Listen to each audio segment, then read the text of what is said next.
la de las preguntas. Y vamos a partir con una pregunta muy general. Gastón, y voy a hablar más fuerte acá porque no se me escucha. Ya. La primera pregunta es: ¿cómo interpreta cada uno lo mapuche desde su ámbito? La filosofía, la poesía y el arte.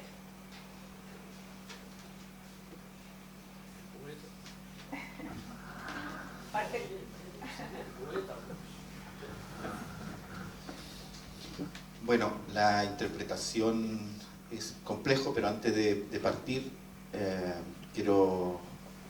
años que no veía a Gastón, en realidad del milenio anterior, del siglo pasado, y agradecido de que se haya gestado este encuentro, este espacio de conversación y de reencuentro, que para mí es interesante que ocurra también en este espacio, ¿no? Y antes de responder la pregunta, me voy a tomar la libertad, en realidad, de llegar con un pequeño y viejo canto antiguo desde el mundo mapuche para empezar este tema, y también para agradecer a Gastón su disponibilidad y la paciencia de esperar tantos años en este pueblo para hacer esta conversación.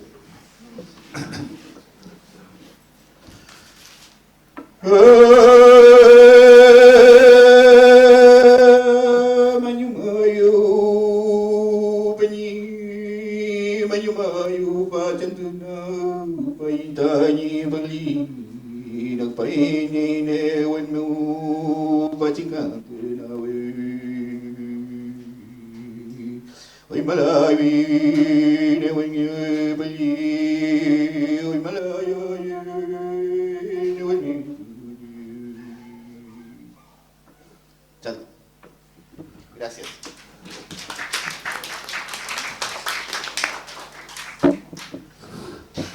Bueno, en realidad la reflexión, bueno, la poesía o todo arte, ustedes saben que todos los pueblos lo han cultivado. Y cada pueblo, desde que existe el lenguaje, yo creo que la poesía o la literatura en general, la forma de construir es lo que va también desarrollando el lenguaje, es lo que subvierte, ¿no? En el caso de que exista una poesía, una literatura mapuche, es porque existe un pueblo que aún se mantiene vivo y aún transita por los territorios. Y eso es lo que hace, de alguna manera, mirar desde una forma de entender el mundo, desde una forma de cómo nos relacionamos con el entorno y con el territorio. Quizá en ese sentido aprendí la poesía desde mi abuela, quien me enseñó que toda obra, toda poesía, toda forma de creación, más que concreta, es colectiva. La poesía no es cuando tú la haces, sino cuando la compartes, cuando transitas con los otros. La poesía, en ese sentido, para nosotros, desde el mundo mapuche, es colectiva, ¿no? Es poesía cuando hay un compartir, hay un colectivo que la escucha o también la dice o la reproduce. Entonces, yo aprendí que la poesía en realidad también es mirar, es escuchar y es transitar, es pertenecer a un territorio, ¿no? Y ese territorio de la palabra, del paisaje o del espacio que habitamos.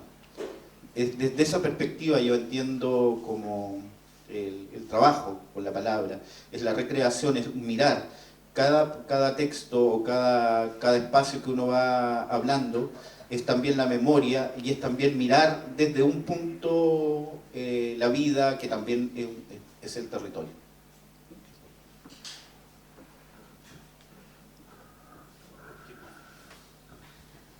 Marimari, Compuche, Compuwenui, Inche, Francisco Huechapio Piñén, Marimari, Kimmelfe, Gastón Sublet,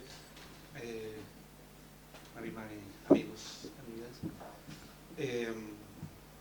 Retomando lo que dice Leonel y la pregunta, claro, tenemos la oralidad como tránsito en esta vida y él marca la palabra, ¿ya? A mí me gusta la oralidad con la imagen. Veo ahí la poesía, ¿ya? Repito, mi padre en el huerto que trabajamos cuando niño, ahí estaba la poesía. Yo no soy poeta, pero sí me gusta buscar ese campo poético en la imagen del recuerdo, en la imagen que sueñas, en el viaje, en el Perimontún, en el Peuma o en el Pelón, esa luz que se aparece en el espacio, digamos, intangible, ¿ya? Hay un espacio de memoria y de conocimiento que uno entra y sale. Y ahí hay algo que ahora se le llama poesía, no sé cómo más se le podría llamar desde un mundo indígena, pero tiene una fuerza y existe, ¿ya? Y eso entra al alma de las personas. A mí al menos me funciona muy bien y me hace feliz, me hace llorar, me hace reír y me hace ir a otros espacios y conectarme con otros mundos y con otras personas en otras partes de otros pueblos del mundo. Profesor. Por la experiencia que yo he tenido de la oralidad mapuche, tanto en la poesía como en los textos hablados, digamos, de las rogativas, y lo que se ha logrado transcribir a escritura por los antropólogos, me da la impresión, que comparando la poesía mapuche con la poesía culta, chilena o internacional, que hay un acento puesto en la poesía, por ejemplo, de los que se ganan el premio Nobel, como T.S. Eliot y toda esa gente. Hay una incidencia muy fuerte en lo individual, en lo subjetivo. Es la poesía de ellos nomás, es la poesía de un hombre solo. Esa es la poesía a la que estamos acostumbrados.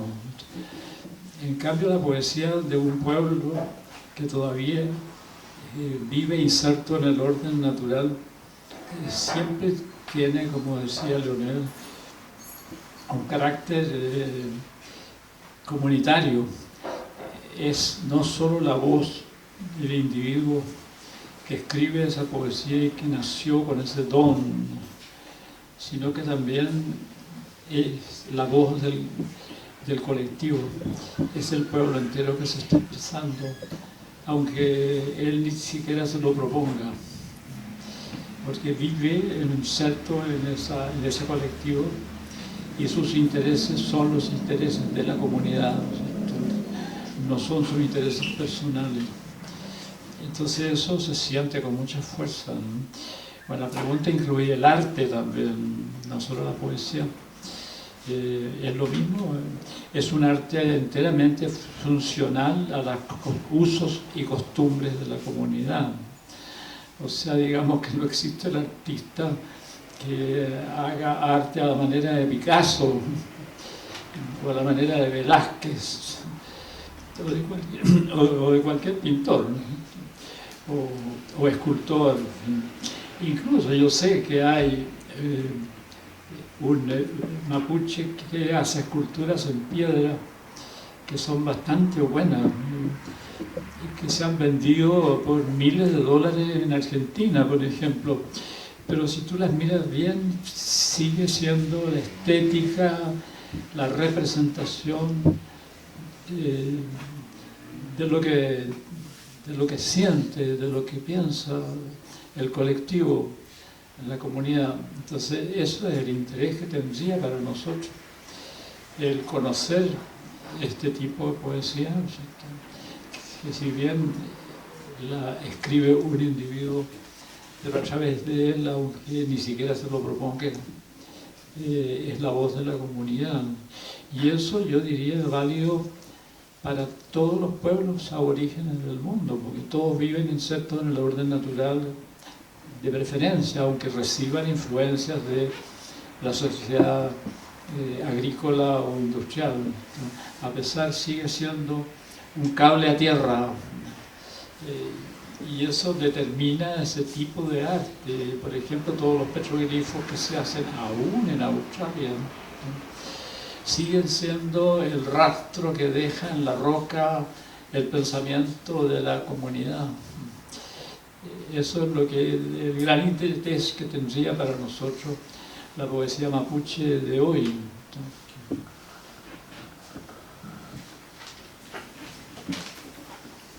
la segunda pregunta es, ¿cuál es el sentido de la creación artística desde la cosmovisión mapuche y cómo y dónde esta debe acontecer?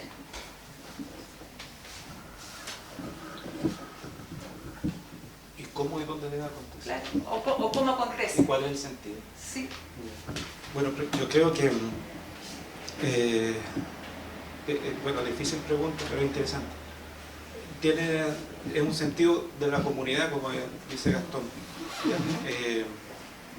Por ejemplo, en mi caso personal, yo tengo anhelos y deseos de hacer ciertas cosas, pero mis motivaciones son bien profundas, vienen de antes. Incluso sé que ya he vivido ciertas cosas antes, o las voy a vivir en ciertos espacios que no son este. ¿Ya? Y de alguna manera hago una traducción de eso, de lo que piensa esa gente, mi gente, mezclado con la mía, o de otras personas. ¿Ya? Y hay como una especie de pensamiento y fuerza colectiva, una energía, que después queda capturado en una palabra, en una poesía, o en una película, o en una música, o en una escultura de piedra. Hay algo ahí. ¿Ya? Y tiene algo de individual, pero no individual como lo entendemos en Occidente, creo yo. Hay algo colectivo que está detrás. Por ejemplo, hay cosas que decido cuando estoy filmando un poema visual que está ahí al frente, y hay una comunicación con ese espacio, porque hay que ser súper respetuoso con los espacios. El espacio de la persona, del Che, y el espacio natural, que es otro ser vivo, y sus múltiples universos. Y hay una relación. ¿Ya? Se respeta eso, la gente de la comunidad respeta también eso, entonces hay una cosa, un pensamiento colectivo. Y eso es lo que se refleja, y lo que hoy día le llamamos poesía, o película indígena, o como queramos llamarle en ese nombre, como queramos nombrarla, perdón. No sé si me desvío un poco, pero está bien. ¿Y era otra pregunta después? No, tenía que ver cómo acontece esta creación, cómo busca acontecer. Bueno, acontece viviendo. Acontece viviendo. Estuve filmando el fin de semana pasado para una exposición, y hace 2 años atrás, antes de la pandemia, participé en un guillatún en Ercilla, ¿ya? Una zona bien de altos problemas por los militares y ese cuento. Y ahí, en la noche, salieron a bailar los choiques. Y un niño, no era choique, era coyón, ¿ya? El que desarticula el baile del choique, que hace lo que quiere, es como una especie de brujito. ¿Ya? Y esa vez yo entré en conexión con él. Y hace una semana atrás lo pude filmar. ¿Ya? Y no lo filmé en el mismo lugar. Los papás decidieron ir a un cerro que está en recuperación de una forestal, y ahí filmamos el baile. Entonces, tiene un sentido. Pasamos el control militar y todo el cuento, por un tanque. Entonces, esa es la vida. Y le cuento la parte del control militar porque hay algo que queda, aunque no se vea en la imagen, queda esa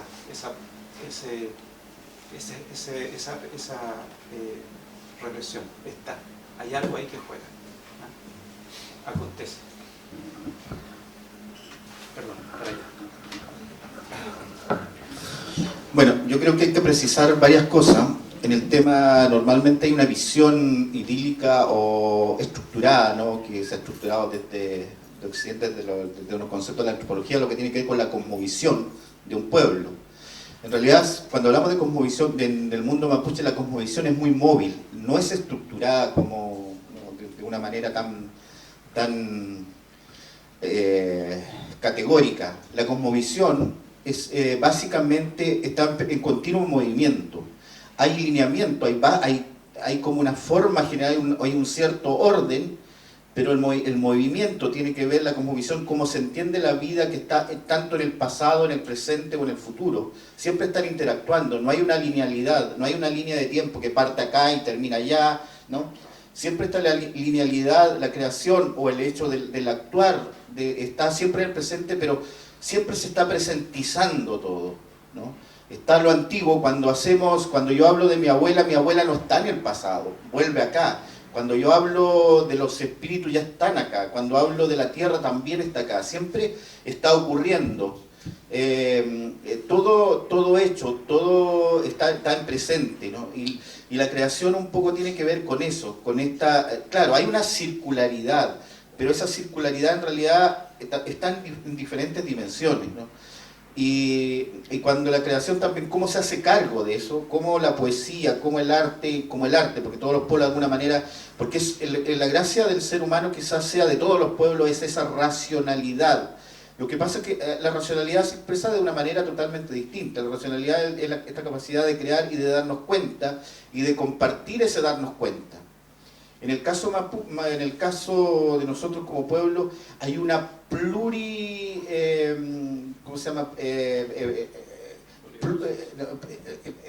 una pluralidad en todo, ¿no? O sea, el mundo mapuche es colectivo, pero también es muy individual. Es el individuo que se conecta con otros individuos, ¿no? No es el comunitarismo como una masa, sino es importante, por eso cada discurso dice yo, o sea, es taxativo. El mundo mapuche dice esto es, siempre es taxativo, pero al final del discurso se dice eso será sí o no será. ¿Cuándo se construye la realidad? Cuando tu discurso taxativo se une con el otro y se va uniendo como en cadena. Entonces la cosmovisión o la forma de entender la vida es precisamente eso. O sea, cuando tú te relacionas con un árbol, no te estás relacionando con el bosque, te estás relacionando con ese árbol que entiende el bosque de una manera, ¿ya? Que el otro árbol de allá lo va a entender de otra manera, lo va a ver de otra manera. Es lo mismo en el ser humano, o sea, hay una movilidad, hay una forma que permite, es moldeable. La realidad no es lo que tú ves, sino la realidad es cómo lo moldeamos todos, ¿no? Y es con la relación con el territorio y todo, no solamente lo humano, sino es la relación que tenemos los humanos con ese espacio, ¿no? En el mundo mapuche, y hoy día, por ejemplo, se está dando como una nueva forma cuando dicen solo el reche, cuando decía el mundo mapuche, también hay un error ahí, porque los mapuches no solamente somos gente, el ser solamente gente es ya haberte denigrado, haber perdido los espacios sagrados. Los mapuches no somos reche, somos más que gente, tenemos una ligación con el territorio, con ese espacio que va más allá del ser gente, ¿no? Que del ser humano, ¿no? Es ser también un mundo espíritu. Entonces cuando nos bajan a la categoría solamente de reche, ¿no? De ser solamente gente, es como que te quitan, te desvinculan, ¿no?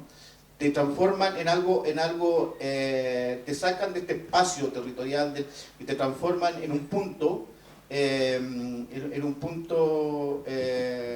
casi como museológico, ¿no? Te toman y te ponen en una cúpula y te dejan ahí como, este es gente, este es mapuche. Y el mapuche es mucho más que eso. El mapuche es cómo transitas en el territorio, es cómo miras, y es cómo transitas arriba, abajo, en el pasado, en el presente. Cómo vas y vienes, y cómo te relacionas con esto, ¿no? Cómo te relacionas con este mundo hoy día, con la tecnología, cómo te relacionas con el lenguaje, con los distintos lenguajes, ¿no? Cómo mapuchizas eso, en realidad, tal como el caballo, ¿no? El caballo siempre lo he usado de ejemplo, porque el caballo, esa armadura española, ese caballo pesado que venía con todo el implemento, cómo lo transforma y lo liberas, le saca toda esa capa y se transforma en un minuto en algo fundamental del guillatún o de ciertos territorios, ¿no? Cómo tú le sacas esos espacios que vienen de afuera y lo transformas, el mundo mapuche, y lo incorporan en el territorio. Entonces yo creo que hay que entender la cosmovisión de esa perspectiva. Los mapuches siempre están en permanente movimiento, no es estático, lo tradicional no es lo que queda allá, ¿no? No es lo que está en el pasado, lo que está en el pasado es la forma de lo que viene, y lo que está en la forma de mirar, y que se mira también cómo se refleja eso que está en el pasado ahora, cómo lo que hablamos se enraiza también en lo que se hablaba en este territorio hace 5.000, 10.000 años, ¿no? Cuando el mapuche transitaba por los renis que hay acá, en estos espacios, ¿no? Limache, hay lugares maravillosos en los cuales también son portales, esos portales que tú puedes entrar y ir y venir desde algunos mundos. Entonces, Por eso es interesante también la conversación de este día. Este es un portal que estaba abierto y que tenía que ocurrir hoy día y a lo mejor ya ocurrió hace años atrás, ¿no? Esta conversación, esta forma de mirar, esta forma de entender. Entonces, ¿cómo nos situamos? ¿Cómo se sitúa la creación precisamente en eso? ¿Ya? Porque en realidad la creación siempre está ocurriendo.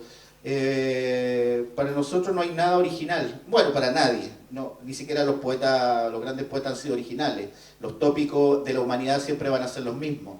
El amor, el desamor, la soledad, a lo mejor la guerra, el frío, el calor, los tópicos, o la rosa, o el paisaje, como lo miramos, siempre los tópicos van a ser los mismos.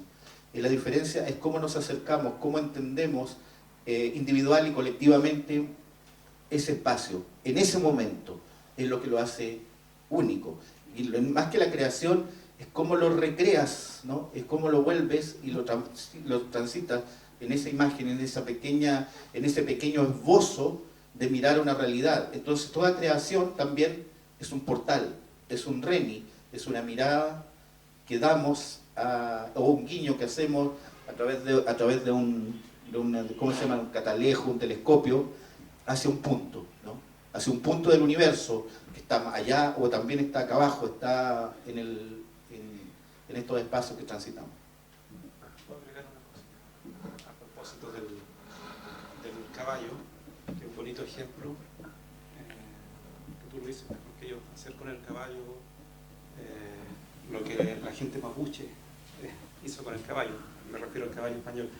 Participé en un machitún hace unos años atrás que me invitaron para apoyar con la fuerza. Me invitan a muchas mujeres, o sea, femenino y masculino, en los machitunes. Había que sanar a un lonco, ya que estaba enfermo. Fueron 2 días y medio de sanación. Y una de las...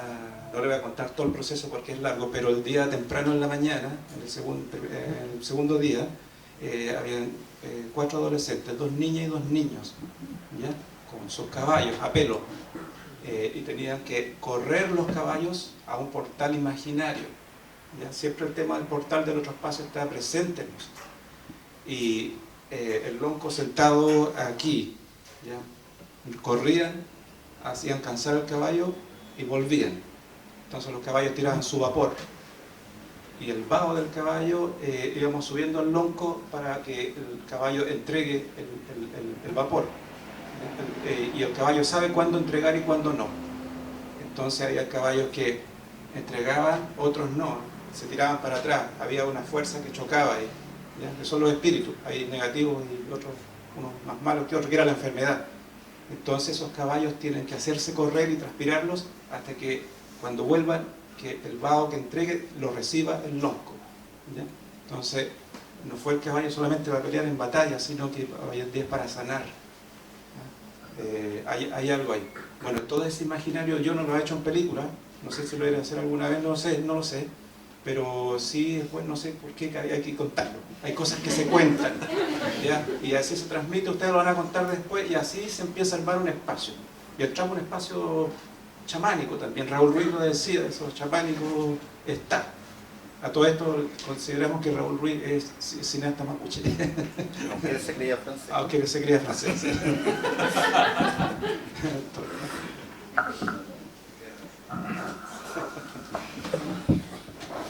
Escuchando sobre todo lo que dijo Leonel,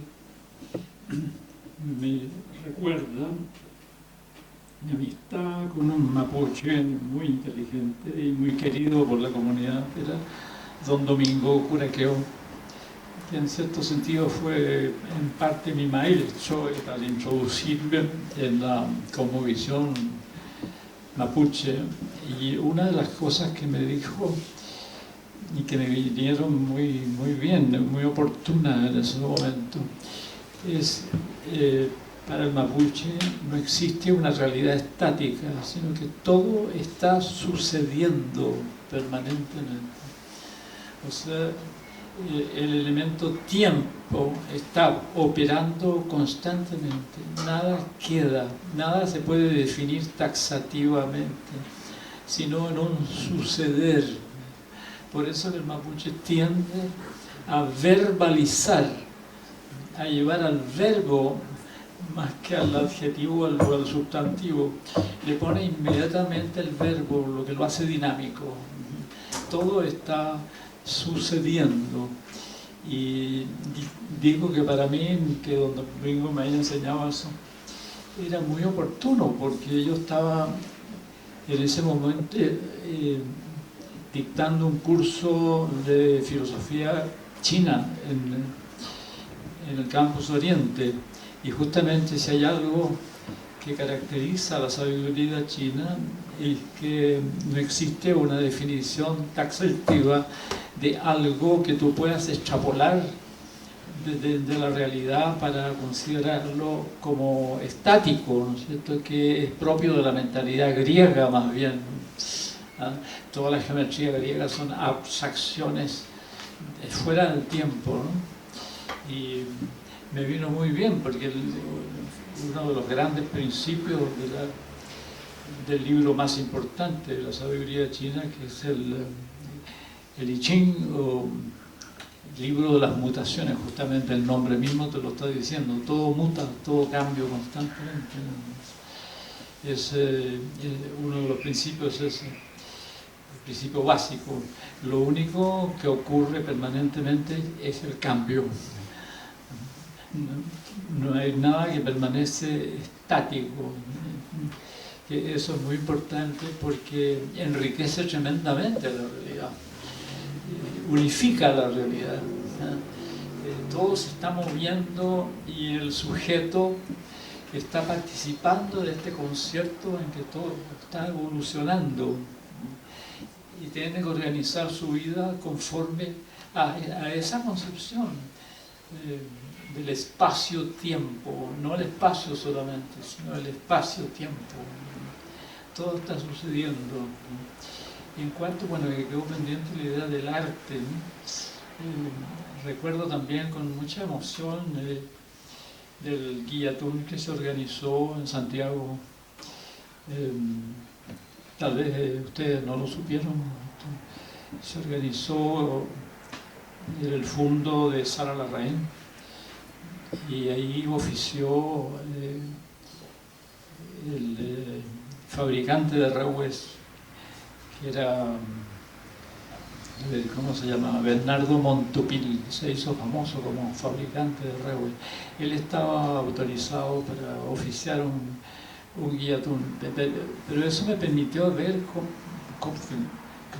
cómo actúa el arte, porque yo le compré el pedazo de madera en una barraca, curiosamente, en una barraca española le compré el trozo de madera que medía más de 3 metros, y él fue con bueno, en ceremonia, ¿no? Todo fue en ceremonia, y él fue solamente con un hacha y una azuela, ¿ah? Ni siquiera utilizó serrucho, ninguno de esos instrumentos, la azuela y el hacha, y hizo los 7 escalones. Y me acuerdo muy emocionante cómo hizo el rostro del antepasado o de Yenechen en la parte superior. Bueno, es una manera de decir que el arte de ellos es un arte para la vida, no el arte por el arte. Me acuerdo de haber visto maravillas en los museos del sur, a veces culturones mismos, que son obras de arte mismas. Eso también me recuerda la conclusión que yo saqué: este es un arte para la vida, no un arte por el arte. Bueno, tomando lo que hablaba Leonel, también Gastón y Francisco sobre esta cosmovisión que está en tránsito, en movimiento, ¿cómo afecta esta herencia el hecho que ahora esta cosmovisión se escriba, que se ha ido desvinculando de su tradición oral?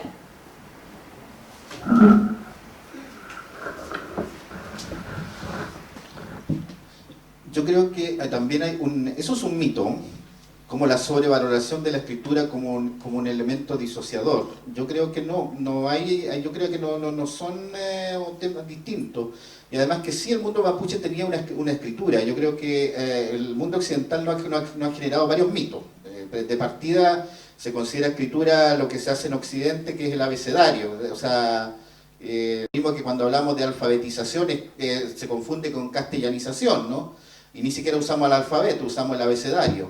Entonces hay varios mitos ahí, de que y también un mito un poco folclórico de que la cultura mapuche oral, sí, todas las culturas y todos los pueblos han sido orales, y son orales, y seguimos siendo orales, hoy día igual. O sea, la oralidad es esencial a la humanidad.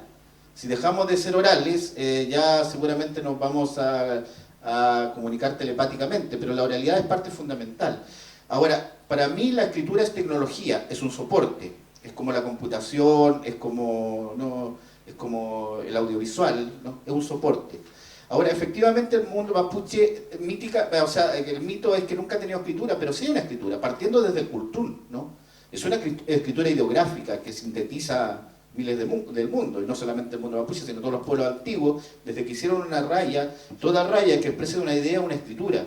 Solamente que la escritura no es abecedárica, no representa un sonido, sino representa una idea. Y en general los pueblos antiguos han usado ideogramas más que representación del sonido. Entonces hoy día hacemos esa confusión, como confundimos alfabetización con castellanización, también confundimos la escritura con la representación gráfica del sonido, ¿ya? Que es mucho más difícil porque los sonidos son mucho más complejos. Yo creo que no hay una pérdida, más bien hay una forma, pasa lo mismo que la escritura como el caballo, es como el arte, es como cómo usamos también el video, cómo usamos la pintura simpítica, como dicen los Peña Aymara, los sintéticos, ¿no? para esto. No es un problema de si es bueno ni malo, sino es cómo vamos usando, cómo vamos transformando, ¿no? Cómo vamos mapuchizando eso.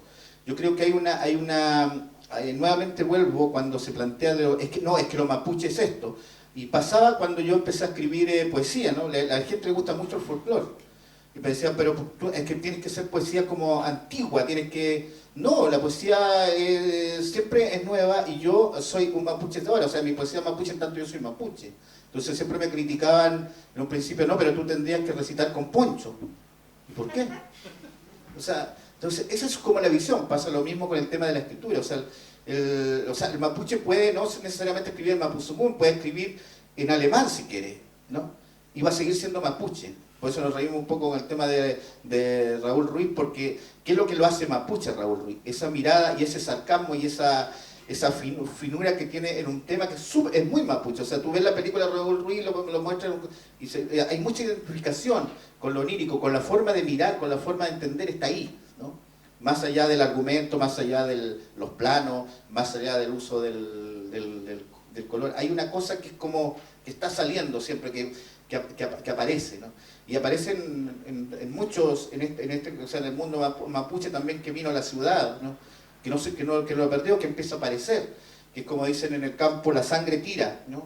Hay un tema muy chistoso hoy día, que ocurre, por ejemplo, con la nieta de Chaplin, que esta cosa solamente le ocurre en el mundo mapuche, como la nieta de Chaplin es mapuche, y por esas casualidades de la vida que la mamá del papá de ella, era mapuche, y hoy día anda buscando sus orígenes, o sea, anda con esa historia de los mapuches dándose vueltas por el sur. Entonces tú dices, o sea, debe tener un cuarto de la sangre mapuche, pero está ahí, o sea, viene de un mundo totalmente distinto, del cine, de un mundo occidental lleno tiene todo un mundo, ¿no? O sea, Nueva York, Londres, no sé, es otro, Netflix, es otro mundo. Y sin embargo, hay un mundo que empieza a surgir y está ahí, dando vueltas cada cierto rato por el sur, en silencio, buscando también Salir. Claro, salir. Entonces, eso es un poco, ¿no?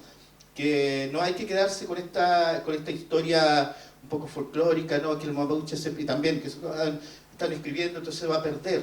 El tema de la pérdida del lenguaje, de la pérdida del tema de lo mapuche, es una cantinela desde la anexión del pueblo mapuche al Estado chileno y argentino. O sea, ya todo el mundo se quejaba al principio del siglo XX, a fines, que el mundo mapuche se estaba perdiendo y había que fijarlo en alguna parte, no todo que la lengua se estaba perdiendo, y hoy día vemos que ha cambiado, ha evolucionado. Evidentemente no se habla como se hablaba hace 100 o 200 años atrás, pero todo el lenguaje cambia.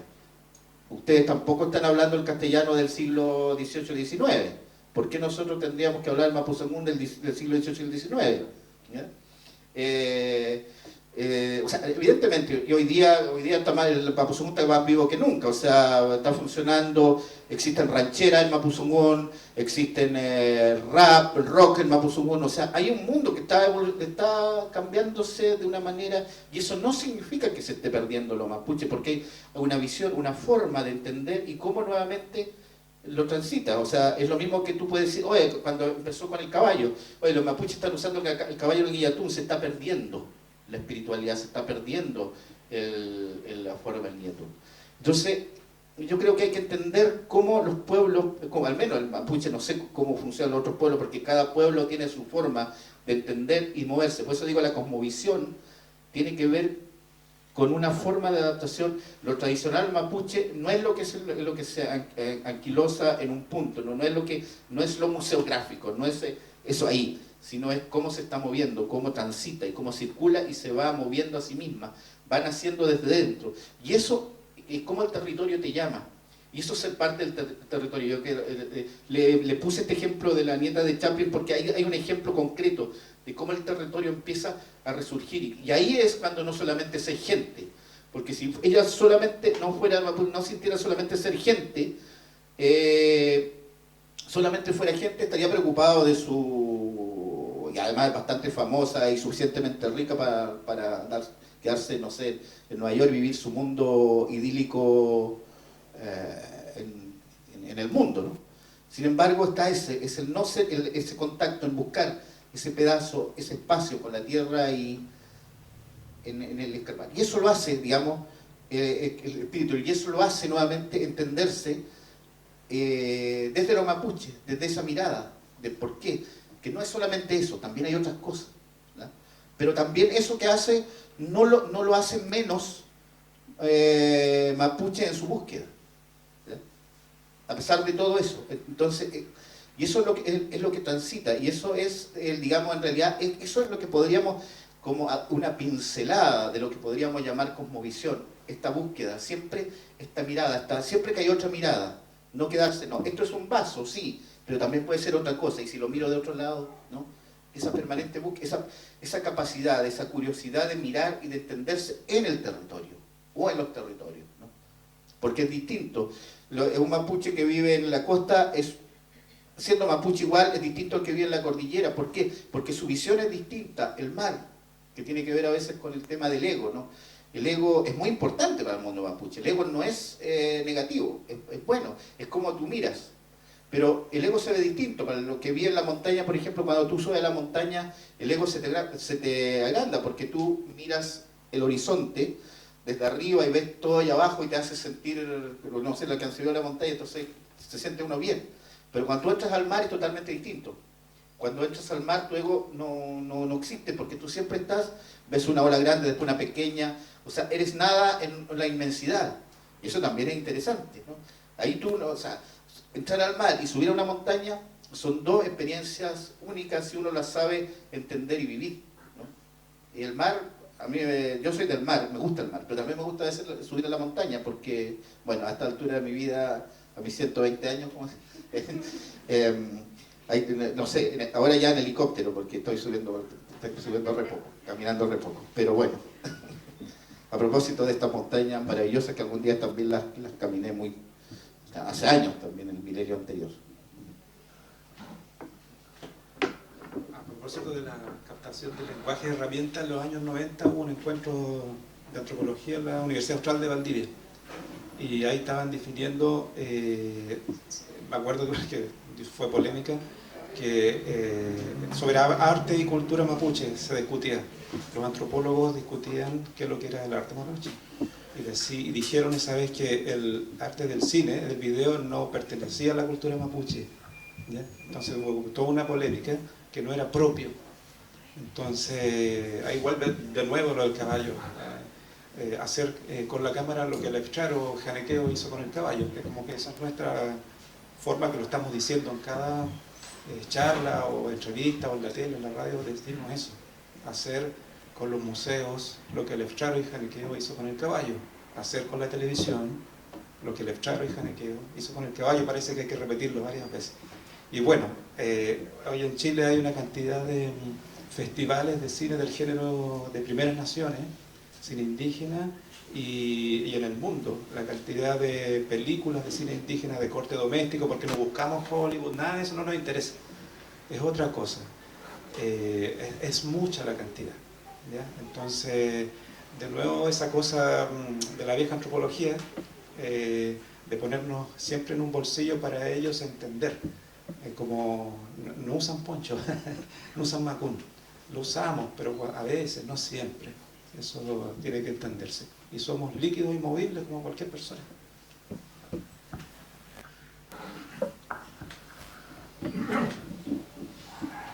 Esto de sabiduría mapuche, pero en castellano, o en alemán, o en inglés.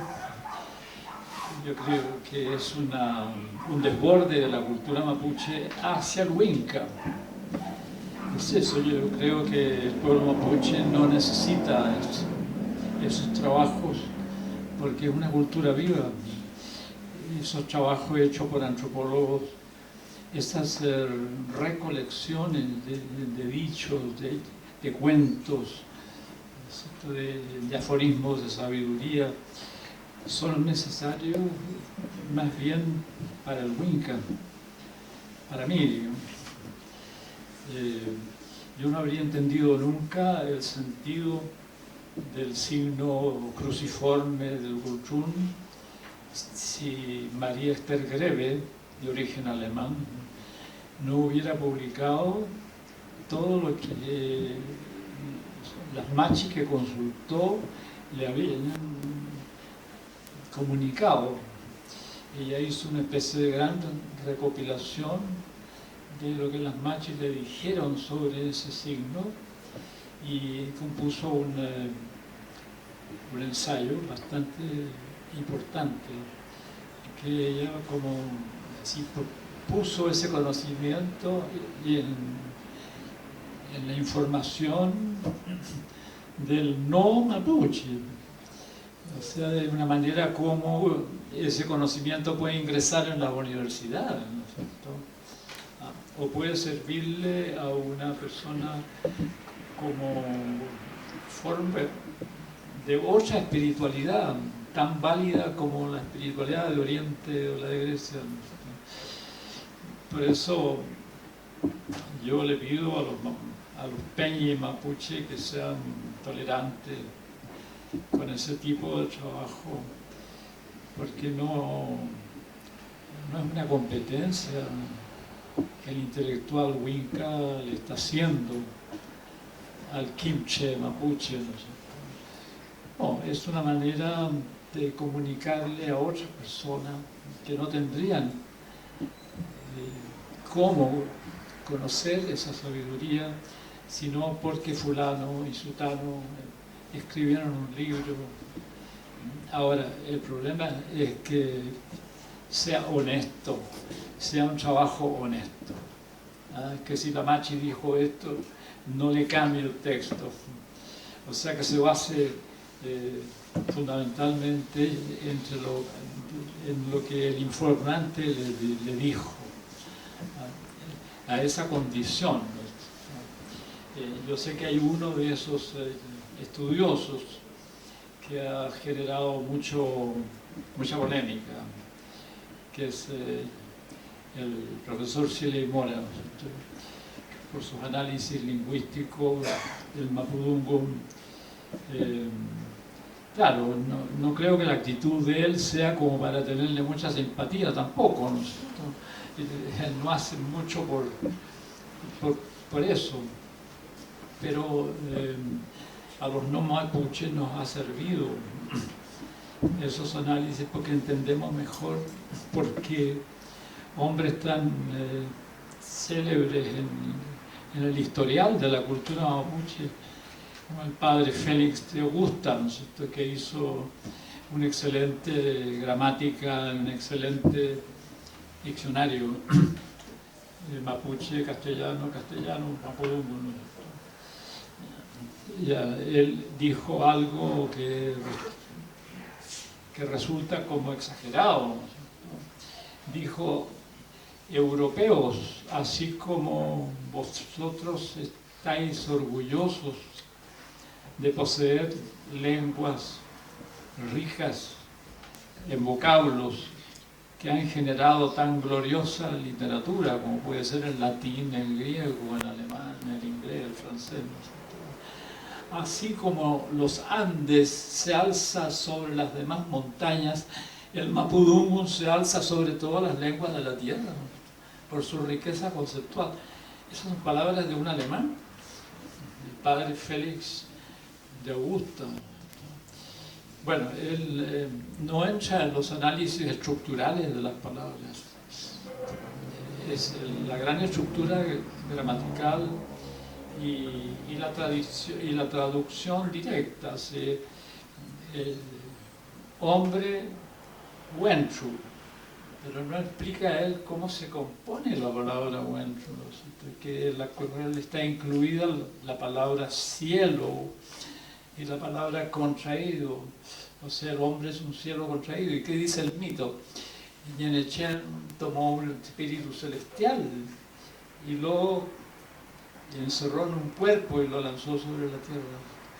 Bueno, ese tipo de análisis para nosotros nos ha servido. Yo sé que a los mapuches no les sirve de nada, pero esto no es una guerra de competencias, ¿no? Son maneras de llevar esa sabiduría a personas que no pertenecen a esa etnia ni viven esa cultura.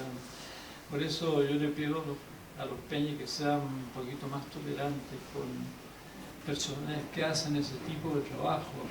Ahora muchos de ellos no son muy simpáticos, por ese es un problema personal, ¿no?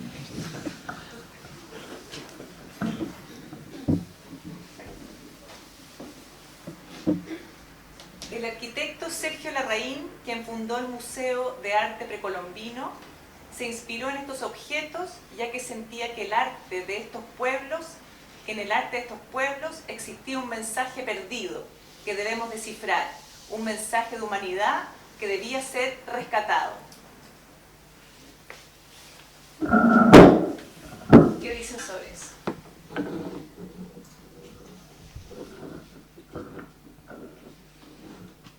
A ver, yo creo que, bueno, obedece también, bueno, a un pensamiento bien occidental sobre el tema de la pérdida, ¿no? Hay una que es una manía con la inmortalidad. Yo creo que también viene un poco del tema del cristianismo, que tiene que ver con la trascendencia. Y creo que ahí también nos diferencia un poco con Occidente. Nosotros nunca creemos que nada está perdido. Simplemente todo puede volver a través de los sueños. Yo creo que hay un tema sobre la materialidad y sobre el control de la materialidad. Y tú lo ves hoy día también en este sistema, ¿no? Del sistema de la propiedad, no de la pertenencia. Tú necesitas tener cosas para validarte y ser alguien, ¿no? Bueno, de hecho la educación, la forma de la educación en general es bastante extraña, ¿no? Cuando te dicen tienes que estudiar para ser alguien, para hacer algo. O sea, siempre a mí me choca. Estudié pedagogía, no ejerzo precisamente porque, o sea, tú ya eres alguien desde que, o sea, y hay muchas cosas que te forman, porque tú, partamos del ser humano, ¿no? Nosotros no soy yo, no es un yo, soy múltiples yo, el que está ahí, que aparece, ¿no? Están mis abuelos, pero no están míticamente, sino están en mí, hay partes, hay memoria, y esa memoria, yo siempre lo trato de explicar que es como internet, ¿no? Como tener una página y tú haces clic a través de que los sueños, como estas carpetas que están ahí, que tú puedes volver a aprender. O sea, nada está perdido, ¿no? Siempre está ahí. Y hay un tema en Occidente que es bien fuerte, que es el que uno es la apropiación y lo otro es la reconstrucción para, ¿no? Hacemos desaparecer los pueblos para después guardarlo y mostrarlo en nuestro museo qué inteligentes que eran. Nos pasa con los ONA, desaparecieron los ONA, ¿no? Lo mismo pasa hoy día, y aquí nos metemos en un tema político, pasa con el tema mapuche. Los mapuches son súper buenos para ponerle nombre a nuestros, ¿cómo se llama?, a nuestros emprendimientos, súper buenos para tenerlos en los museos, súper buenos para esto, pero en el momento en que empiezan a exigir sus derechos y empiezan a plantearse como pueblo, no, son terroristas, le mandamos los milicos, los asesinamos y sigue todo igual, ¿no? Y yo creo que ese es el punto hoy día de la inflexión. O sea, cuando tú aceptas un tema de pueblo, yo pertenezco a un pueblo, o sea, existe la poesía mapuche, existe el arte mapuche, en tanto existe un pueblo. Y en definitiva, los pueblos son los que tienen que decidir qué hacen con o cómo recuperan esta memoria, ¿no? Hay un intento que tiene que ver cómo los occidentes se han transformado, no solamente en el pueblo mapuche, sino en todos los pueblos, como los guardianes de, ¿ya? Como los que quieren salvar el tema de la cultura. Y hay un tema tan, no sé cómo se dice, egocéntrico, no es egocéntrico, es tan de esta cosa tan paternalista de arriba, ustedes no saben. Entonces yo voy a preservar por ustedes una memoria que tiene que quedar para el futuro de la humanidad. ¿Ya? Y esa cosa, como todo el futuro, es violento. Eso es violencia, ¿no? Eso es una declaración violenta, que violenta a los que viven en eso. O sea, no hay humildad en el decir, ya, este objeto me llegó a través de la expoliación, del robo, ya, y voy a dejar esto para que de alguna manera, ya los tengo acá, y empezar a dialogar con los que existen hoy día para poder, cómo esa memoria vuelve. Cómo esa memoria vuelve a través de lo que está hoy día. Entonces yo preservo esto porque aquí hay algo interesante que debe quedar algún día y yo ser famoso en el sentido yo preservé esta cultura, ¿no? Para mí eso no es distinto a los, ¿cómo se llama?, a los zoológicos humanos en Francia. Es como la misma visión, solo que la visión es un poco más light, más como, ¿cómo diríamos?, más especial. Hay un tema con los museos, que a mí me interesa, he trabajado con el tema del museo de Cañete, he estado en el tema del Smithsoniano en un minuto, pero hay un tema interesante, que ahora tiene que ver, por ejemplo, con lo que están pidiendo los pueblos indígenas, en algún minuto, la repatriación, ¿no?, que partieron con los pueblos en Estados Unidos, de la repatriación primero de los restos, después de los objetos, y ellos decidir qué hacer con los objetos, ¿no? Claro, los ingleses, que son los especialistas en la expoliación y que se llevan todo y después lo ponen como trofeo, esto es lo que nosotros traemos, tienen de todo el mundo, están exigiendo, por ejemplo, pasar con Isla de Pascua, devolver las cosas, pero siempre y cuando tengan las condiciones de lo que ellos consideran las condiciones para devolver. ¿Ya? Entonces, cuando entramos en eso, a mí me parece interesante entrar en eso porque hoy día es una discusión importante. Nuevamente vuelven, o sea, yo respeto a todo lo que han hecho el tema de la academia, pero yo creo que en algún minuto lo que está pasando hoy día, cuando se ve este tema de repatriación, de repente veo, hay muchas cosas mapuche en el Museo Alemán, y de repente veo a la Iglesia Católica, a la Universidad Católica, que fundaron este Centro de Estudio Indígena, también es mapuche, que me parece interesante que haya esta discusión intercultural, pero en un minuto aparece en el Mercurio que ellos están pidiendo junto con el gobierno la repatriación de cosas mapuche. ¿Quién le dio la potestad de ser ellos los que tengan que pedir, si son el pueblo cuando decida y cómo lo va a hacer la repatriación? Esa es la potestad, el derecho de los pueblos, de nosotros como pueblo, decidir en qué minuto. ¿Por qué tienen que arrogarse? Eso es violencia. ¿Por qué tienen que arrogarse? A mí me violentó mucho. Yo conozco a muchos de los amigos ahí que son del CIR, o sea, no son malas personas, son grandes intelectuales, pero hay una manía occidental que les cuesta entender que no tienen que arrogarse el derecho, porque no hemos muerto, estamos vivos. Somos un pueblo que tiene sus reivindicaciones, y dentro de las reivindicaciones en algún minuto también van a ser patrimoniales. ¿Cómo eso vuelve y cómo nosotros nos hacemos cargo de esa que es una herencia que salió por varias cosas en el mundo, ¿no? Entonces, ese es un tema, por ejemplo, que hoy día tiene que empezar a hablarse con esa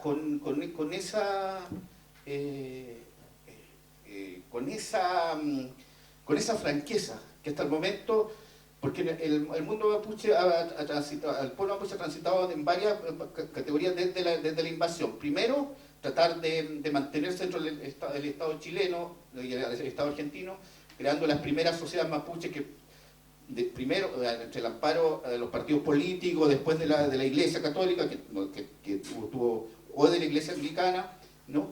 que formaron como paraguas para refugiarse, el tema de mantenerse como pueblo. Después ya vino los procesos de los años 80, que es un tema de la autonomía, para que ustedes entiendan un poco los procesos, que la autonomía significa precisamente recuperar estos espacios en los cuales tú decides qué es lo que haces, cómo te organizas.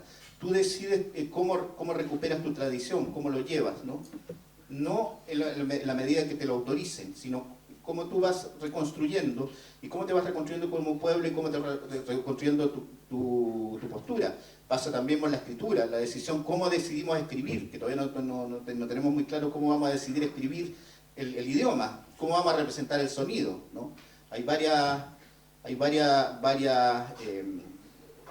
cosas como lingüística ahí. Está bien, el trabajo que han hecho los lingüistas en general, en todo, ha sido bien interesante, porque el sonido en el mundo, en el mapuche, el sonido es mucho más complejo que en el mundo, porque es como un idioma muy antiguo también. Los sonidos, o sea, tenemos sonidos que a veces lo representamos con una sola letra en el sonido, pero que son totalmente distintos, ¿no? Y en eso, cuando volvemos, cuando me lees esa intencionalidad, en realidad no estoy haciendo un juicio moral, sino estoy haciendo, en realidad, hacer ver cómo funciona y cómo opera, ¿no? Que es esta cosa como del ser bueno. Yo creo que cuando él plantea eso, no lo está diciendo digamos, por ser malo, porque he pensado así, sino es cómo opera el mundo occidental. Entonces, esto, por ejemplo, lo que yo le planteo es cómo develar eso, cómo decirle, oiga, está bien, pero no estamos hablando, aquí hay un presente. Primero conservemos, dialoguemos en el presente, cómo construimos el presente, y después vemos qué pasó con el resto de pueblos, ¿no? Esto de guardar las cosas porque ya lo hicimos pebre, es lo mismo que me pasa con el tema del patrimonio del bosque. Cuando armamos parques nacionales, vamos a preservar un relicto para las futuras generaciones. O sea, como dicen, dejen de joder, ¿no? Preservemos todo ahora, convivamos con la naturaleza, convivamos, o sea, mantengamos los antiguos y los nuevos trabajemos, porque la naturaleza, tú igual necesitas leña, pero no necesitamos depredar todo, no necesitamos, sí, bueno, hay que cultivar, hay que producir, es cierto, pero los monocultivos, ¿para qué? Grandes extensiones de monocultivos. Sí, las paltas son ricas, pero ¿para qué tenemos que llenar medio valle de paltas? ¿Por qué no sembramos también papa, lechuga y otras cosas?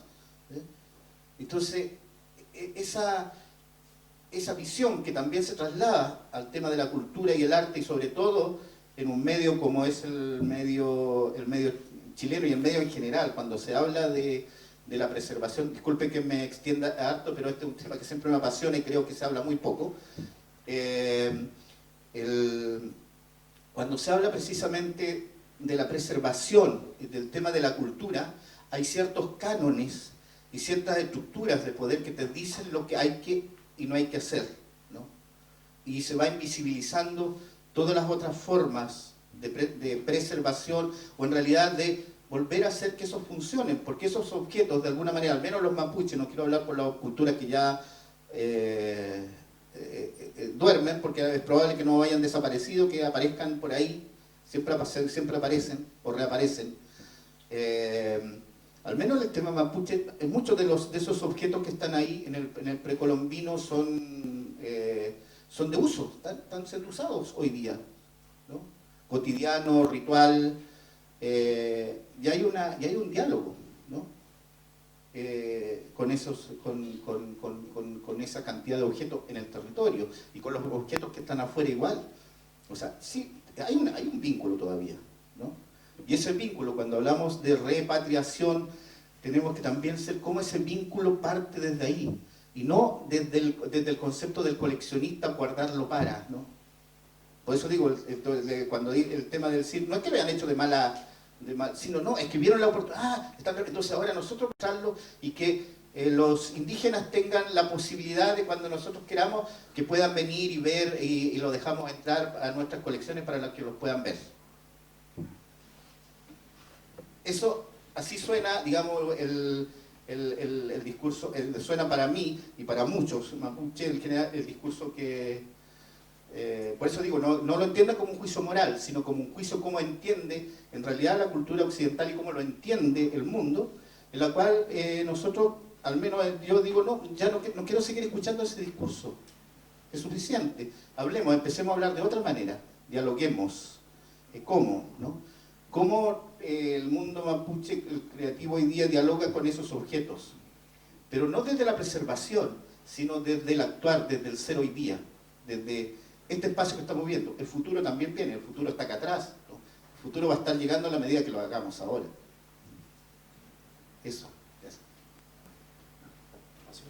La más Respecto a, voy a ir haciendo un amargamiento de lo que va diciendo Leonel, bueno, son muy mapuche también, ir continuando la conversa. Los mundos indígenas de todo el planeta tienen que dirigir su propio patrimonio. Yo creo que eso es por defecto. En Chile, la gente indígena no dirige su propio patrimonio.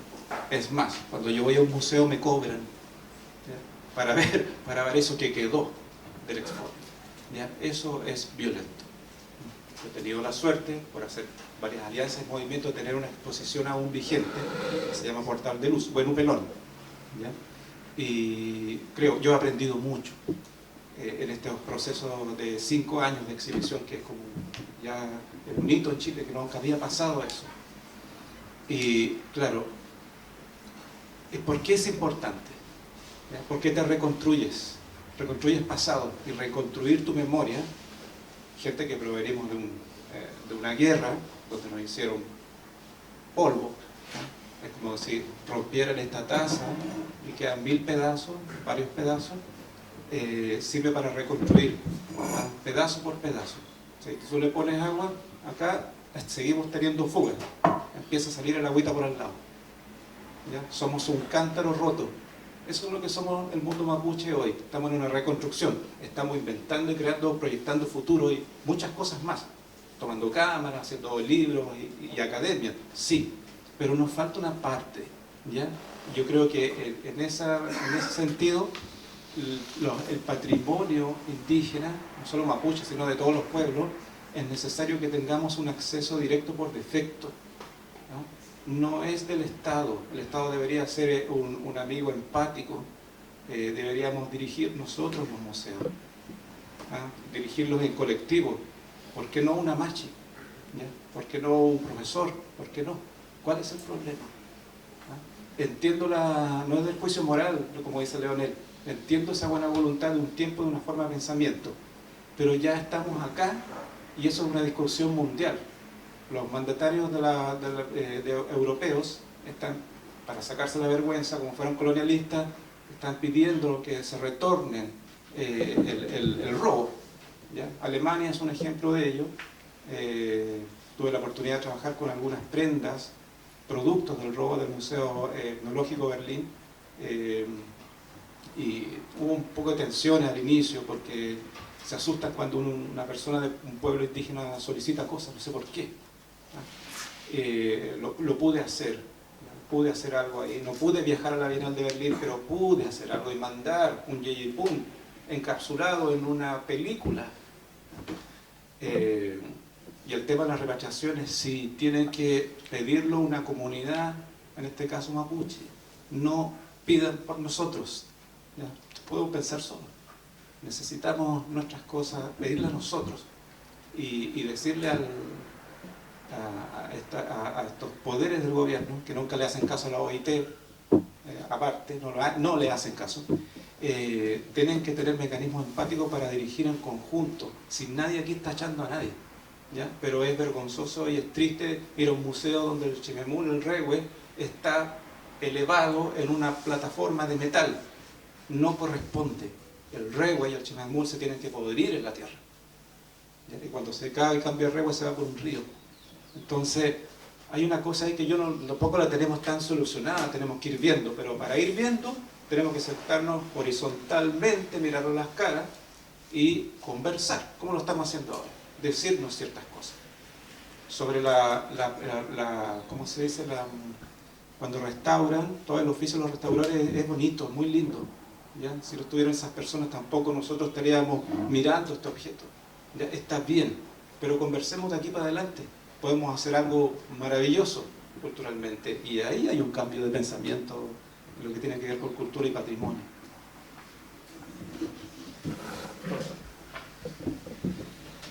Mira, lo que tú has dicho me toca muy de cerca, porque yo hice un museo. Sí, yo sé que estuve en la inauguración. Ah, tú estabas Sí, ahí. pues ahí, ¿te acuerdas? Que le pedí un toquicura y no me lo quiso dar. Bueno, no puedo regalar eso porque yo por contrato se lo pasé a la universidad. Sí, yo sé. Tenías que pedirlo al rector, ¿no? Bueno, yo regalé ese museo y me lo junté todas esas piezas en un lapso bastante largo, de 50 años. En parte ahí son cosas, pero mínimo, que encontré yo mismo.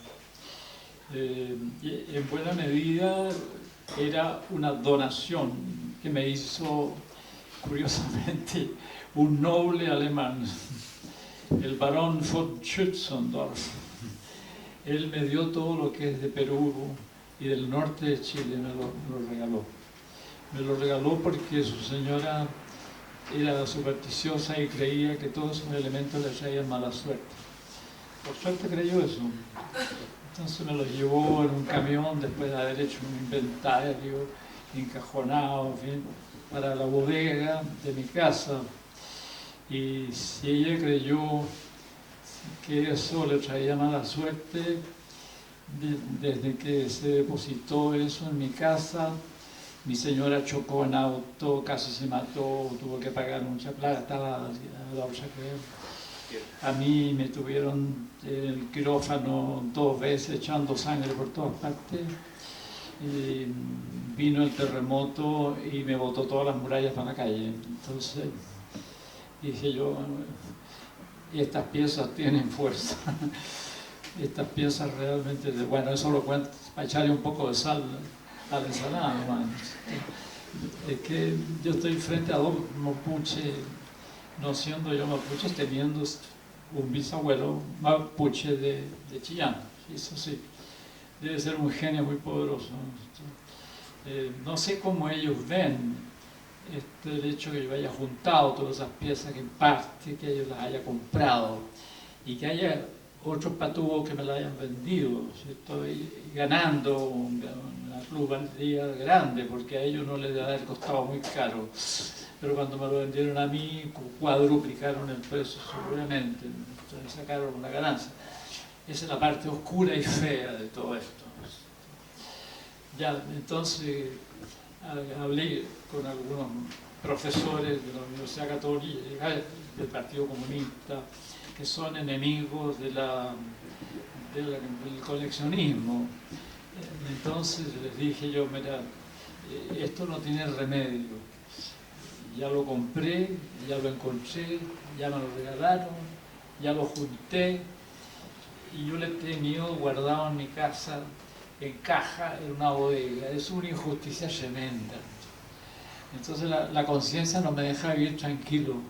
Lo voy a regalar entero a la universidad, con tal que a la universidad le dé un espacio, lo instale bien y que haya toda una información al público que lo visita.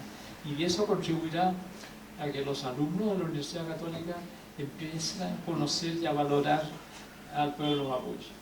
En ese sentido, se rindieron a la evidencia de que eso es así, ¿no es cierto? Yo no sé cómo lo ven los mapuches, o sea, tú fuiste a la inauguración, pero no sé qué pensaste en el fondo.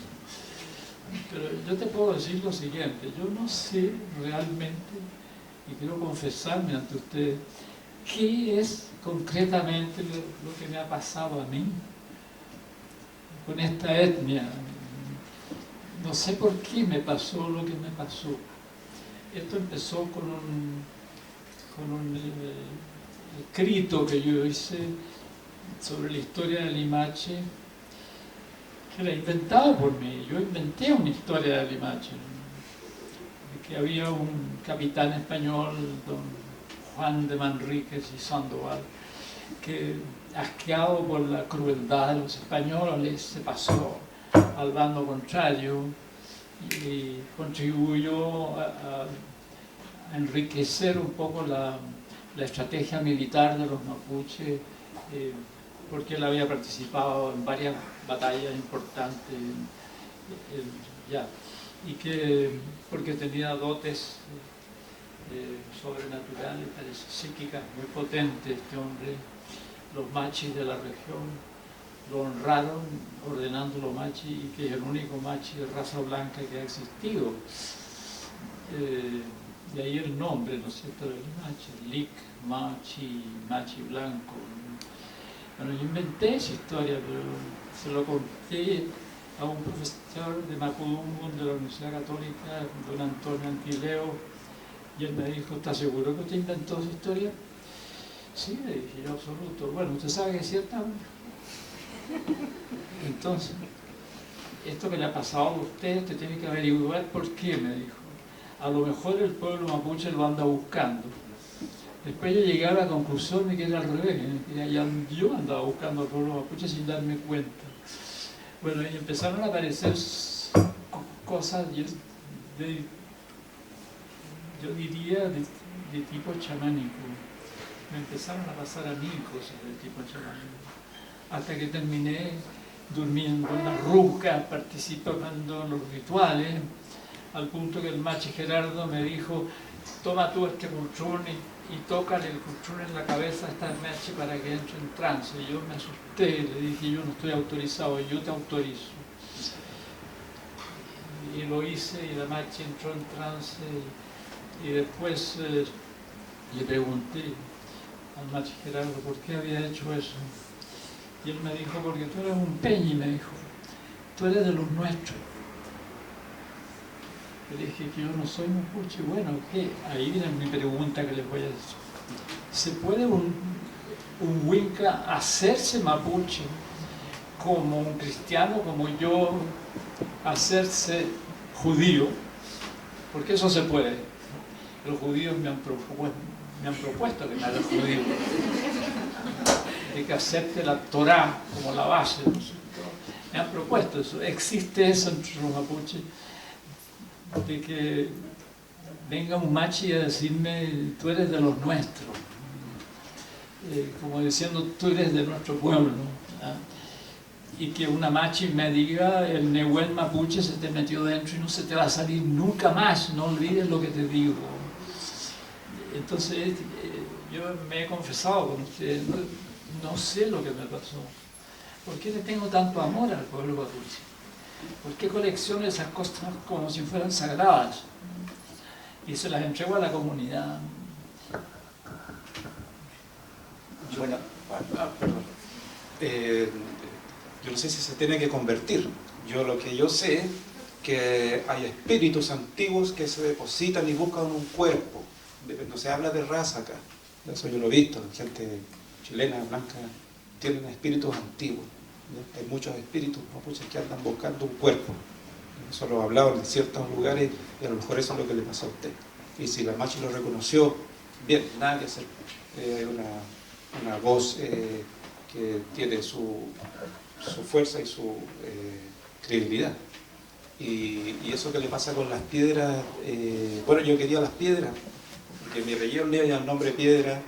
Me han llegado a mi...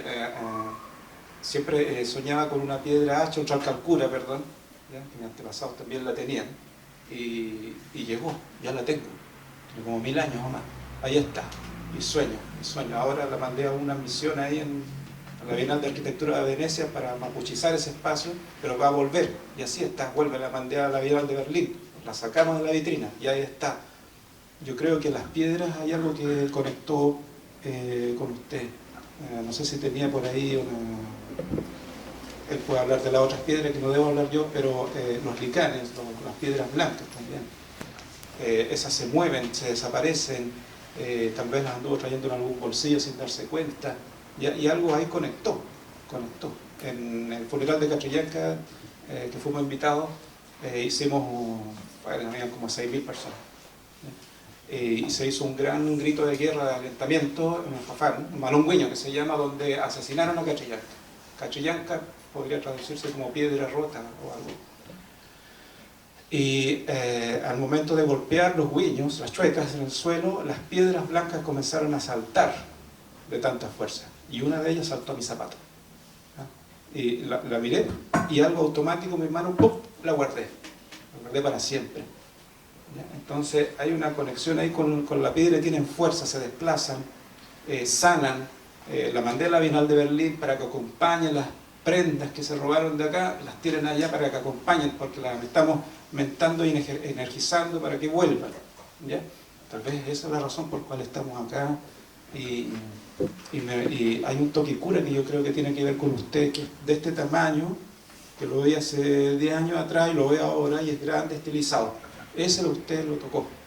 Y hay algo ahí, tiene una conexión. No lloré. Hay algo ahí que usted conectó. Y le pasaron esas manifestaciones, claro, como tiene educación también cristiana, no supo codificar esas fuerzas, porque son fuerzas, no pasa nada. Lamentable que haya tenido ese accidente y todo, pero hubiera hablado antes con nosotros. A ver, para dirigir ciertas cosas, porque hay que hacer alianzas también y hay que hacer pagos, ya, trasquinto de cosas. No es gratis la cuestión. Bueno, yo creo que va por ahí las fuerzas que usted... ¿Todavía insistes tú que yo te entregue? Por supuesto que sí. Bueno, así es simple. Bueno, hay un tema, continuando con Luis Francisco, el tema del ser mapuche no es de raza, hay mucho que el mundo mapuche es mucho más plurinacional y mucho más abierto al mundo. Le voy a contar una historia de un pirata holandés, nosotros mucho más relación con los piratas holandeses que con el tema español. Entonces, en Alepú, en Chan, en 1600 y algo, naufragó un barco pirata, bueno, llegó a la comunidad y uno de ellos se quedó ahí, se hizo mapuchizó, los Martín, ¿ya? Bueno, después sus descendientes hasta llegaron, o sea, crearon una propia comunidad que se les dio un espacio y hay un lonco. Hubo un lonco y hoy día los Martín, que son descendientes, bueno, después se casaron con gente mapuche, pero hay un lonco los Martín, que es muy famoso en su tiempo, que fue el que estuvo en las junto con mi bisabuelo, que fueron los que estuvieron negociando el tema del mantener ese espacio de Mehuín hacia el sur como libre, ¿no? Que hasta el día de hoy sigue siendo mapuche, que fue donde también llegaron todos los que perdieron, Quilapán y otra gente de acá del sector de Villarrica. Llegaron ahí a Alepú, que fue como una especie de lugar que no se iba a tocar, y eso se negoció con Buchev, ¿ya? En 1870, y entre el 70 y el 90. Bueno, ahí es un caso, el mundo mapuche, bueno, también está el tema de Orelí, que le decían loco, pero no era tan así, que también se asumió. Hay una historia, hay muchas historias, o lo mismo pasa, por ejemplo, con los alemanes de Capitán Pastene, porque siempre se habla del tema mapuche, de lo alemán como algo negativo en general, del mundo hacia afuera, pero sí hubo una alianza muy interesante con los alemanes ahí en Pajamaizan. De hecho, hasta el día de hoy la única escuela pública alemana está en la escuela Pajamaizan. Ahí, por ejemplo, hay un tema. Lo mismo pasó con Capitán Pastene, los italianos que llegaron a Capitán Pastene, también hubo una mezcla y muchos se mapuchizaron, ¿no? Y hoy día hay una comida culinaria bien especial de esta mezcla mapuche italiana, ¿no? Que interesante. Porque hay otras cosas que pasaron después, pero el tema, por ejemplo, hoy día, el mundo mapuche sí siempre asumido a los otros, llegando a la parte práctica, ¿no? A la parte real, concreta. Muchos españoles que terminaron viviendo en el mundo mapuche y pasaron, o sea, eso fue siempre una realidad y fueron asumidos y aceptados. O sea, ser mapuche en realidad significa eso, empezar a entender y vivir, ¿no? Más que entender, es vivir y entender y transformarte en eso, ¿no? Y hay un ejemplo mucho más, por el otro lado, la tía de Borges, ¿ya? Que se mapuchizó, que era inglesa. Borges habla de cuando llegó, él era chico y él recuerda que llegó su tía con trenza, una rubia, con trenza indígena a caballo, a pata pelada, con chiripa y con toda la platería mapuche a visitarlo, hablando un perfecto inglés, pero no se quedó en la calle. Después nuevamente tomó su caballo y se adentró en las pampas y él nunca más volvió a saber de ella, ¿no? Que es una tía, que él dice que ese es uno de sus grandes recuerdos de la infancia de Borges, ¿no? O sea, hay muchos ejemplos. Y lo otro sí, los espíritus, y nosotros, o sea, no es que creamos, esto no es un problema de creencia de la energía, hay un tema del trasfondo con la energía, y las piedras son elementos, normalmente las piedras son elementos muy fuertes, ¿no? Bueno, hay un tema que siempre le digo en el mundo occidental, el mundo, por ejemplo, el neguaje que le llamo yo, o sea, el lenguaje que se le llama, muchas veces ha transformado mucho el tema de las piedras, y efectivamente las piedras son fuertes y son importantes, no hay que saber convivir con ellas, porque las piedras se mueven y tienen una vida, claro, su tiempo, hay piedras hembras, hay piedras machos, y se mueven y tienen una manera distinta de relacionarse con el tiempo, se mueven y se reproducen. No sé si alguien de ustedes ha tenido un invernadero, ustedes lo ven en un invernadero, ustedes saquen todas las piedras en un año, hagan todo el tema y vuelvan al otro año a mover. Van a aparecer una cantidad de piedras y ustedes dicen, ¿quién las trajo? ¿De dónde salieron? ¿Cómo llegaron ahí? No, los que tienen invernadero van a saber. Ahora, ¿por qué le decía el tema del lenguaje? Porque muchos recomiendan piedras, y esto es una recomendación para las mujeres, que las mujeres tienen una fascinación por las piedras, porque las piedras también, sobre todo las piedras machos, tienen una fascinación por ellas, porque las piedras tienen una energía de lagarto. Y el lagarto, ustedes saben que les gusta, su manjar predilecto al lagarto son los ovarios de las mujeres. Por eso se le dice siempre al mundo, tú puedes tener piedras, pero fuera, nunca dejes piedra donde duermes, porque eso te puede llevarlo para el mundo occidental, cáncer al útero, por ejemplo.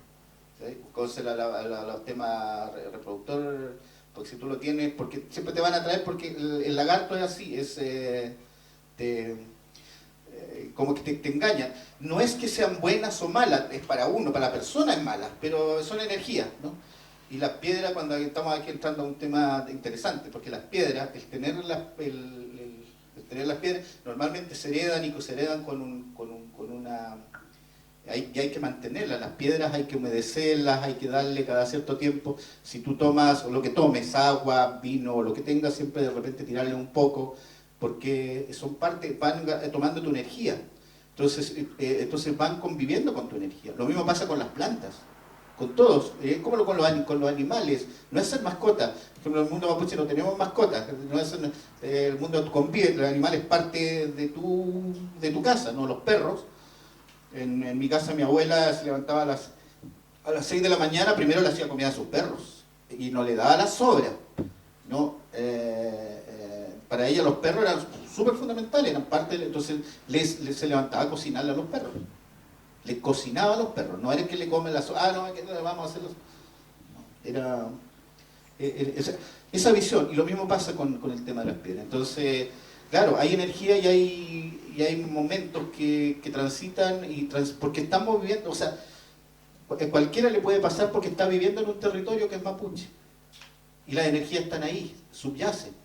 Como decía ese menoco antiguo, no me acuerdo si alguna vez le conté... El menoco que está ahí en el centro de Cerro Santa Lucía, que está la ceremonia antigua de los machos que se hacía ahí, donde está el GAM, donde había un monumento de los pacos ahí, ¿cómo se llama? Ahí, en ese lugar había un menoco antiguo. Bueno, y ahí había una iglesia que le pusieron al frente porque ahí siempre pasaban cosas, dice la gente que transitaba por el lugar, siempre se veían, se movían, algo se veía ahí porque era un lugar antiguo de rituales, está en plena ciudad, en el centro de la ciudad, casi tapado de cemento, pero está ahí, está esa energía, y las energías siempre están, vuelven. Por eso vuelvo al tema cuando decíamos del patrimonio, no es que esté perdido, está durmiendo, está oculto debajo, y en algún momento aparece. O sea, aunque no sea mapuche, va en alguien que tenga alguna sensibilidad, va a aparecer. Bueno, ahí nos fuimos para otro lado del tema. Son las partes entretenidas de la conversación. Y para terminar, la última pregunta es: ¿qué papel juega la poesía, el arte y la filosofía en establecer puentes de diálogo entre el pueblo mapuche y el mundo occidental? Sobre todo el Estado de Chile en estos tiempos. La primera pregunta. ¿Sí?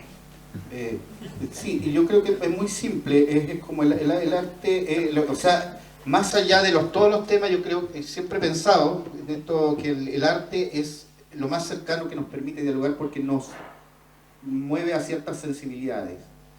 Y o sea, tiene que ver con el diálogo, y el diálogo no es algo forzado, sino el diálogo es algo que se va tejiendo, ¿no? Es como tejer. Yo creo que más que cumplir un papel, porque el delegar responsabilidades como la responsabilidad en un oficio es muy complejo. Más bien es parte de otras cosas, es parte también del ritual. El arte cumple su función en tanto colectivo, en tanto como dialogamos, cómo vamos tejiendo ese diálogo. Sí. Como un poco testimonial, la exposición Buen Pelón, yo la sentí que tenía que hacer un puente de diálogo, ¿ya? Yo creo que el arte de los pueblos indígenas son puentes para el diálogo con otras personas. Y en el caso chileno, que esta gran familia llena de primas para todos lados, indígenas, no indígenas, están medio peleados. Entonces yo creo que, al menos yo he usado ese mecanismo del arte para hacer ese puente, ¿ya? Y tratar de ir a la mitad del puente. Yo creo que, no sé si los santiaguinos cruzaron, pero la idea es juntarse al medio y armar un diálogo, ¿ya? Conversar, mirarse. Yo al menos, no todas las cosas de arte las pienso así, pero en este caso yo creo que fue un mecanismo, y usé el arte contemporáneo, que le dicen, como un mecanismo solamente, como un motor, ¿ya? En realidad no es arte contemporáneo, es una cosa más que tiene que ver con el sentido espiritual, lo que hice en ese museo, lo que está ahí.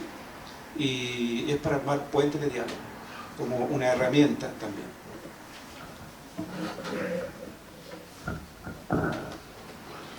Muchas gracias, un aplauso.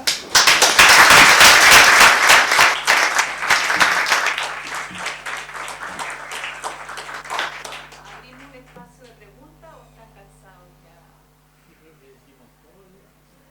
Vamos, un par de preguntas. Ahí, para no... ¿Alguien tiene...? Primero agradecer a la profesora Francisca Leonel, muchas gracias.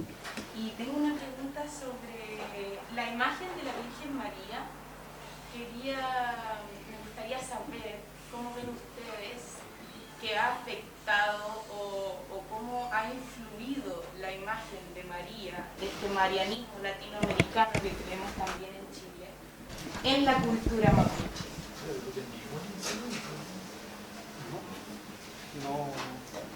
No aparece. No aparece. No, aparece la cruz, perdón. Aparece la cruz. Pero María como personaje. No, que yo sepa, no, yo no sé si tú has visto eso, pero la cruz sí. Que la cruz es universal. Lo que pasa es que María, el mundo mapuche es muy secreto. A ver, voy a poner un ejemplo, que a veces el mundo mapuche no mezcla, o sea, el mapuche sigue siendo mapuche en muchas cosas. Muchas religiones pasan en el mundo. Primero fueron los cristianos, los católicos, pero no se mezclaba la misa, o sea, todo el mundo iba a misa. o todo el mundo, pero el guillatún son cosas como que no se juntaban.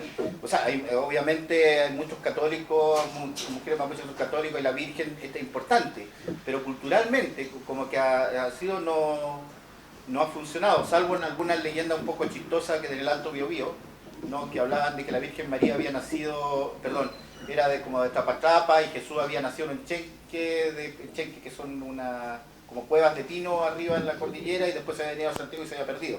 Esa es la única historia como de la Virgen María que se vino a Santiago, digamos, pero como cuento, como historia del lugar. Pero no hay una incidencia como religiosa, como ocurre con otros pueblos en el más al norte, ¿no? Y no sé, el mundo mapuche con las religiones es como hay como moda, hoy día está como de moda el mundo evangélico, pero en algún minuto, yo me acuerdo en Temuco en los años 80 había una comunidad por ahí, otro mío, tenía varios amigos que eran como 100 personas en la comunidad, pero de repente habían como 5 iglesias, llegaron los mormones, llegaron los anglicanos y otros y todo, y la misma gente que iba a toda la iglesia, era como chistoso, porque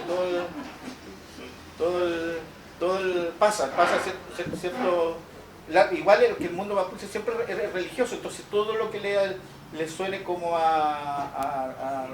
y además que la religión en el campo es como una cuestión social, o sea, efectivamente la gente va porque es como para entretenerse y aprende otros cuentos, pero incidencia no le veo. Gracias. Creo que ha sido bastante interesante. Yo me he sorprendido escuchando, me he sorprendido de la visión. Yo me reconozco. Sí. Yo me reconozco chileno y me sorprendo esa pasión al escucharlo. Yo no he tenido la otra oportunidad de escucharlo y de ver, creo que hay barreras de confianza que hay que romper, sin duda, y eso es cierto cuando ustedes lo mencionan, porque, y cómo comprendo, porque yo me sorprendo con la visión, la cosmovisión mapuche, porque tiene esa profundidad de vincularse. Yo creo que no sabemos muchas cosas. Yo no sé por qué se cuidan tantas cosas que no se pueden conocer. Aquí, en este conversatorio, me he sorprendido viendo y escuchándolo y queriendo saber más. Hay muchas cosas que no se conocen. No, los museos son... Yo cuando mencionan los museos, creo que son pasados a naftalina. Yo creo que los museos no representan la realidad cotidiana ni habitual de las personas. Son lujos, son piezas que son... Yo les doy valor sin duda, para ustedes en general siempre tienen valor. Pero no aprendemos de los museos, aprendemos de ustedes, aprendemos del relato, aprendemos de la historia. Yo sé que hay que diferenciar los tiempos, presente, pasado, futuro. Pero lo único real es el presente. Yo lo que les puedo decir, real, que lo estamos viviendo, estamos aquí conversando, nos estamos mirando. Pero el pasado, hay muchas cosas que hay que aprender y muchas cosas que son valiosísimas, que falta el relato, falta el cuento y se han perdido. Don Gastón Sublet, él está lleno de cuentos, está lleno de historias, está lleno de cosas que él sabe y que los ha profundizado y también hay gente, y él menciona gente antigua de ustedes. Yo, por lo menos ustedes saben quién son. Yo soy chileno, yo no conozco bien de dónde soy, quién soy. ¿Tengo algo de ustedes? ¿Tengo algo de español? ¿Tengo algo de quechua? ¿Tengo algo de...? ¿Quién soy? Pero vivo acá y estoy con ustedes. ¿Cómo resolvemos nuestros problemas? Tengo las mismas convicciones, pero creo que este diálogo, la comunicación, contribuye enormemente y creo que es valioso. Es una reflexión solamente, no hay preguntas. Eso. Gracias. Y aquí la última pregunta. Gracias. Bien, primero que todo, buenas tardes. Muchas gracias por la charla. Y bueno, cuando lo iba escuchando quería hablar varias cosas, como me hubiese gustado ahí mismo ir dialogando, cuando hablabas de de cómo habitaba el mapuche en nosotros. Me acordaba de Licura Chihuahilafre, que habla del nativo interno, y cómo está presente, así como lo dicen ustedes, el cineasta, ¿cierto?, Ruiz, está en Gabriela Mistral, está en Violeta Parra, está en Víctor Jara, que no se define como mapuche, pero sí habita en ellos, ¿cierto?, habitó en ellos ese sentido, esa ternura del mapuche por la tierra. Y por ahí también hablaron acerca del sentido de las cosas que van ocurriendo, ¿cierto?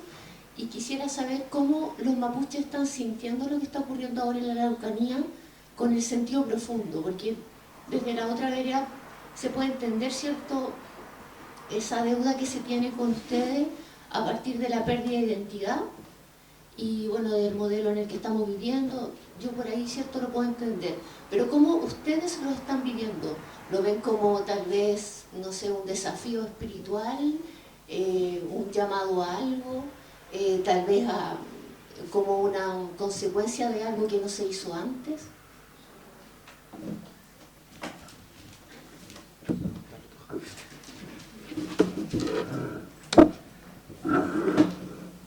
Bueno, es difícil responder porque es como la vivencia, en ese sentido, hoy día está ocurriendo, o sea, lo que ocurre tiene que ocurrir, son espacios, son tiempos distintos,